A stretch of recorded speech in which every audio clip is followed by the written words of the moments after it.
Welcome back to the TSYS Payments Hub. Today's episode begins a two-part series on what lies ahead for the payments industry. There's so much promising to reshape the landscape this year, so stay tuned for part one on emerging trends in the payment space. When we look at 2016, a lot's going to continue to happen in payments. I think most important of all, it will remain one of the hottest and most active segments of any industry in the world. So I think what you're going to continue to see is a lot more mergers and acquisitions and partnerships. I think the other thing you'll see is a lot of new product companies bringing ideas and concepts and innovation into the industry, talking to retailers, talking to payments companies, talking to issuers, talking to acquirers. And so I think the options we're going to see in terms of new product ideas, concepts, and tangible solutions will continue to evolve. I think the big themes, and this one is kind of an annual issue, especially in the payment space, is regulation.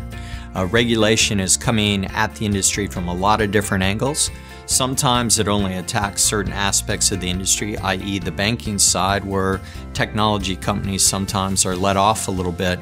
And so I think it's how that balance is going to work in the future. But I think regulation is going to be a big challenge in 2016 and probably a big challenge going forward. I think the second big theme, at least from my vantage point for the industry as a whole, is really the end-to-end customer experience. The payments industry tends to be focused primarily around that payment experience. But I think what we're seeing now is what actually happens with the end-to-end customer engagement. When they walk in the store, when they go online, when they're interfacing with their mobile phone, how is that entire journey really impacting if the customer is going to buy or not buy? And more importantly, what is the payment instrument they're going to use? So I think from our vantage point at TSYS and probably the industry as a whole, we need to kind of open our lens a little bit broader and look at that entire end-to-end engagement of the customer and then focus on the piece that's relevant for us, but truly understand the other aspects of that end-to-end customer experience. And I think the third biggest theme is probably built around instantaneous everything.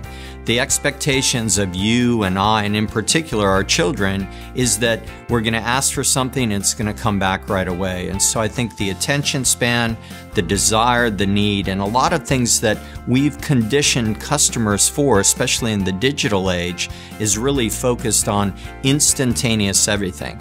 And I think the trick is going to be, how can you make the customer feel it's instantaneous, give them immediate satisfaction in the device or the experience they're having, even though some things practically and realistically might be happening in a delayed fashion behind the scenes. So I think that instantaneous, immediate urgency need is probably the third biggest challenge, at least for the industry from my perspective.